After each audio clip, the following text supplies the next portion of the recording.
Hello students, आपका Allen के YouTube channel में स्वागत है। मैं Manoj Bindal, senior faculty department of mathematics, Allen Kota से। बच्चों, इस समय आपकी तैयारी जेईई एडवांस 2022 एग्ज़ाम को लेकर ज़ोरों शोरों से चल रही है। आज हम आपके सामने कुछ पुराने एग्ज़ाम जेईई एडवांस के एनालिसिस को लेके आए हैं। ये एनालिसिस आपकी तैयारी जो आप जेईई एडवांस 2022 के लिए इस समय कर रहे हैं उसमें काफ़ी हेल्पफुल होगी। हम आपके साथ आज ये डिस्कस करेंगे कि जो जेईई एडवांस 2019 में हुआ है, 2020 में हुआ है, 2021 में हुआ है, उसमें किस तरीके का एंटायर सिलेबस मैथमेटिक्स के किन टॉपिक से वेटेज रहा है, कहाँ से क्वेश्चन ईजी हैं, मीडियम है, टफ है, इन सब बारे में आज हम डिटेल स्टडी करेंगे। आज हम ये भी स्टडी करेंगे कि एक स्टूडेंट जिसका कि सब्जेक्ट उसको थोड़ा सा कॉन्फिडेंस लो है, तब भी वो किस तरीके से इस जेईई एडवांस की तैयारी इस शॉर्ट ड्यूरेशन ऑफ 25 डेज में बहुत सक्सेसफुली करते हुए अपने मार्क्स को ऑप्टिमाइज कर सकता है। तो इन सब बातों पे आज हम डिटेल डिस्कस करेंगे। हम एक अच्छा स्टूडेंट जिसकी एक्सपेक्टेड रैंक है उसको कि टॉप 200 में आनी ही चाहिए, बहुत अच्छी उसकी तैयारी भी है, तो उसको किस तरीके से किन चैप्टर्स पे और ज़्यादा इस टाइम पे ध्यान देना चाहिए, इन सब बातों को लेके हम डिटेल डिस्कस करेंगे। बट उसके पहले बच्चों, मैं सब्जेक्ट मैथ्स के बारे में कुछ आपको जनरल बातें भी बताना चाहता हूँ। जैसे कि अभी आप लोगों ने रिसेंटली अपने जेईई मेन एग्ज़ाम को दिया है और वहाँ भी हमने जो बच्चों से फीडबैक लिया है उसमें ज़्यादातर बच्चों को मैथ्स के पेपर में सबसे ज़्यादा टाइम कंज्यूम करने के बाद भी उतना स्कोर नहीं आ पा रहा है। और बहुत बड़ा रीज़न आ रहा है कि बच्चों के साथ कि एग्ज़ाम में जो क्वेश्चंस पूछे गए वो मिक्स कॉन्सेप्ट बेस्ड थे।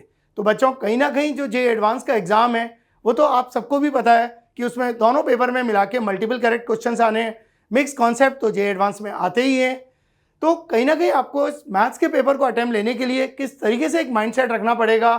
कई बार बच्चे कैलकुलेशन ज़्यादा करने में फंस जाते हैं, टाइम बहुत ओवर यूज़ हो जाता है, तब भी थोड़ा पैनिक बन जाता है और वो कहीं ना कहीं घबराहट के कारण कुछ ईजी क्वेश्चंस भी छोड़ देते हैं। तो आज हम इन सब बातों को भी बहुत अच्छे से कवर करेंगे। तो बिफोर वी स्टार्ट कि किस तरीके से हमें तैयारी करनी चाहिए, कुछ जनरल बातें जो एक हर स्टूडेंट का पेपर मैथ्स को अटेम्प्ट लेते वक्त आउटलुक होना चाहिए, वो ये है कि आप जब भी मैथ्स का पेपर अटेम्प्ट लें तो आप एकदम से क्वेश्चन को सॉल्व करना चालू ना करें। आप आराम से 2-3 मिनट पेपर का ओवरव्यू लें, आप देख लें कि आज इस पेपर में क्या क्या आ रहा है। फिर आप उसके बाद ये देखें कि आपने जिन चैप्टर से तैयारी की थी, जिनमें आपका कॉन्फिडेंस बहुत ज़्यादा है, उनके जो क्वेश्चंस हैं उनमें आप डिसाइड करें 9 to 10 क्वेश्चन, जो भी आपको लगता है 11-12 क्वेश्चन कि ये मेरे को फर्स्ट अटेम्प्ट में ट्राई करनी चाहिए। क्योंकि मैथ्स के ऑलमोस्ट हर क्वेश्चन में आपको टाइम देना पड़ेगा। क्वेश्चन उतने टाइम में उतने अटेम्प्ट हो नहीं पाते ज़्यादातर बच्चों के। तो इसके लिए बेस्ट है कि आप एक ओवरव्यू लें। ये नहीं कि पहले क्वेश्चन से आपने स्टार्ट किया, वही बहुत डिफिकल्ट आ गया, फिर दूसरे पे गए, फिर वो भी डिफिकल्ट हो गया, तो सबसे आपको थोड़ा सा पेपर को अटेम्प्ट लेते वक्त डर लगेगा। तो आप एक ओवरलुक लें, उसके बाद डिसाइड करें। क्योंकि ये मान के चलिए कि उस पेपर में आपके कहीं ना कहीं 25 to 30% question very easy type के आने वाले हैं और कोई भी इजी क्वेश्चन आपसे मिस नहीं होना चाहिए। जो इजी क्वेश्चन है वो तो आपसे क्रैक होना ही चाहिए।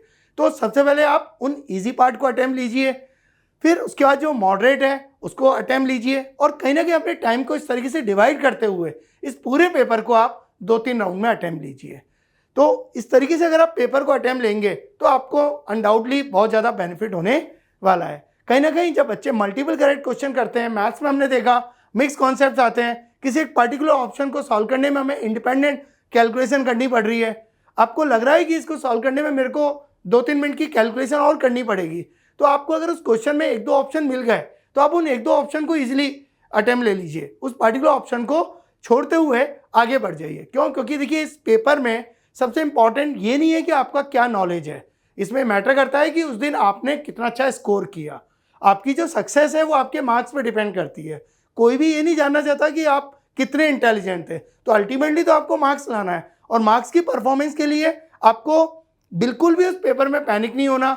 उसके जो ईजी पार्ट हैं, जो मॉडरेट पार्ट हैं, उनको मिनिमम टाइम में जो उसकी रिक्वायरमेंट है कैलकुलेशन की, सक्सेसफुली करते हुए रिजल्ट तक पहुंचना है। तो कहीं भी आप किसी क्वेश्चन को इस टाइप से चैलेंज मत लीजिएगा कि हाँ नहीं ये तो मैं कर ही लूँगा, मैं बहुत कॉन्फिडेंट हूँ, और पता लगा कि आपने कर भी दिया बट उस क्वेश्चन में 2-3 क्वेश्चन का टाइम लगा दिया, तो उससे कहीं ना कहीं आपको नेट लॉस होने वाला है। आप बस जो इजी पार्ट है उसको करते रहिए, कूल रहिए, जो एक कैलकुलेशन में टाइम लग रहा है उसको भी कंफर्टेबली करते रहिए। ये सब आप करेंगे तो आप सक्सेसफुली पेपर को बहुत अच्छे से हाई स्कोर तक ले जा सकते हैं।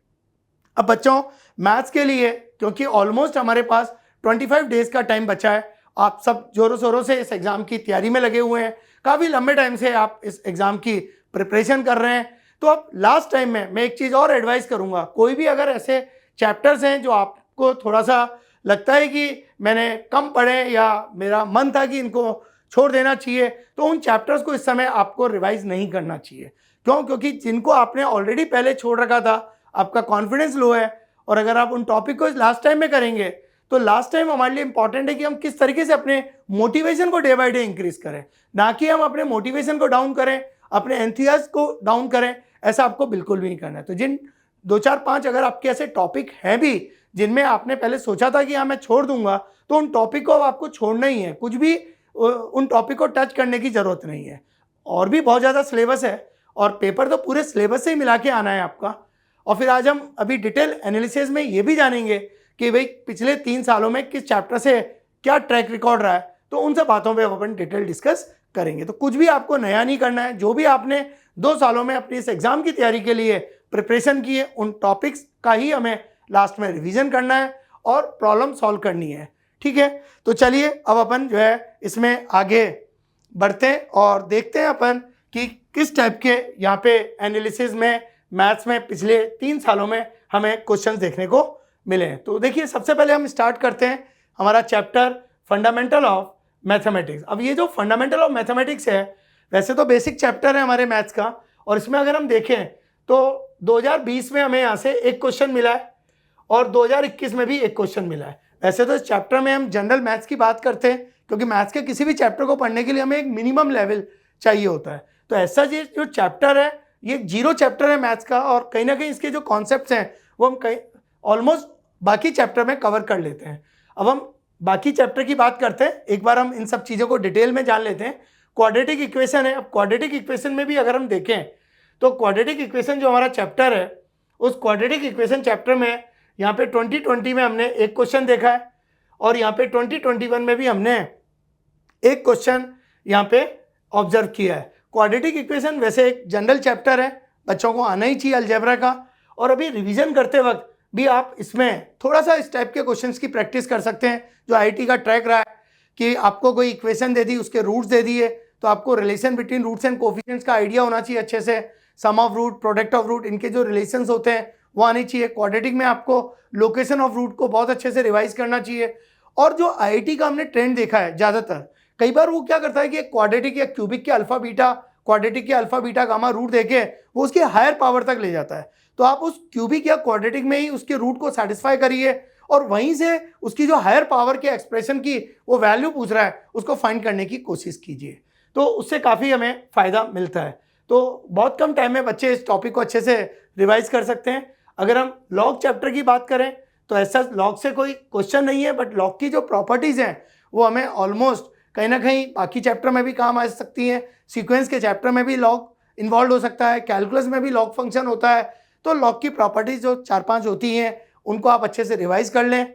साथ में अब हम नेक्स्ट चैप्टर पे जा रहे हैं, सीक्वेंस एंड प्रोग्रेशन। बच्चों, अगर हम कंपेयर करें तो अभी तक हमने जितने भी चैप्टर देखे हैं अलजेब्रा में, उनमें सबसे ज़्यादा वेटेज जो है वो हमारा चैप्टर सीक्वेंस एंड प्रोग्रेशन ले रहा है। ऑलमोस्ट हम देख सकते हैं कि 2019 में भी 2 क्वेश्चन थे, 2020 में भी 2 क्वेश्चन है, और यहाँ से जो क्वेश्चन आता है उसमें एक बहुत ही पार्टिकुलर चीज़ देखने को मिलती है। वो क्या करता है, एपी जीपी का सपोज कोई क्वेश्चन दिया, उसमें वो सम करा रहा है, लेकिन वहाँ पे हम क्या देखते हैं कि इक्वेशन एक बनती है और अननोन हमारे ज़्यादा होते हैं। तो कहीं ना कहीं हमें बाउंड्रीनेस की जरूरत पड़ती है।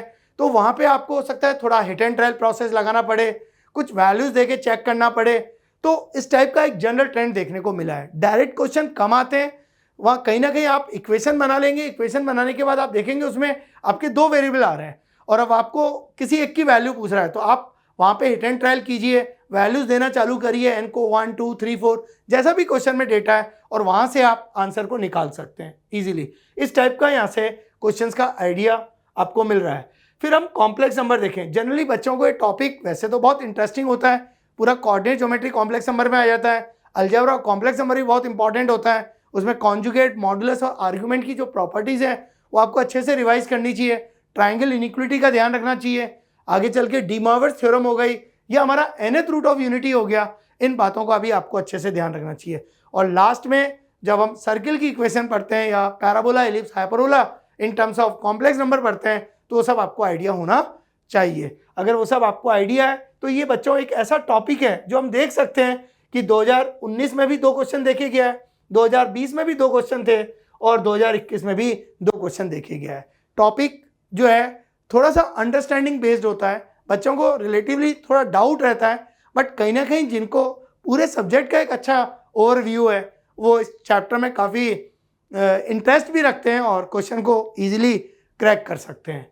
अब हम नेक्स्ट बाइनोमियल थ्योरम के बारे में देखते हैं। तो इस चैप्टर से हम देख रहे हैं कि 2021 में जरूर कोई क्वेश्चन नहीं था, बट 2020 में भी एक क्वेश्चन रहा है और 2019 में भी एक क्वेश्चन है, 2020 में भी जी एडवांस में एक क्वेश्चन है। बाइनोमियल थ्योरम में जनरली हमें जो है आइडिया होना चाहिए सीरीज के सम का, क्योंकि वहाँ टर्म इंडिपेंडेंट ऑफ एक्स इस टाइप के क्वेश्चन तो नहीं पूछेगा, वहाँ कहीं ना कहीं वो सीरीज देगा, आपको डबल समीशन भी दे सकता है। तो आपको एक बहुत अच्छा आइडिया होना चाहिए उन सीरीज के बारे में। आप पिछले सालों के पेपर के क्वेश्चंस की प्रैक्टिस भी कर सकते हैं जो जे एडवांस में डायरेक्टली पूछे गए हैं, तो उससे आपको इस चैप्टर में किस टाइप के क्वेश्चन पूछे जा रहे हैं उसका भी एक बहुत अच्छा आइडिया लग जाएगा। परम्यूटेशन कॉम्बिनेशन जो हमारा चैप्टर है और आगे चल के इसको हम प्रोबेबिलिटी में भी काउंटिंग में काम में लेंगे, तो उसमें भी आप देख रहे हैं कि ऑलमोस्ट 19 में एक क्वेश्चन था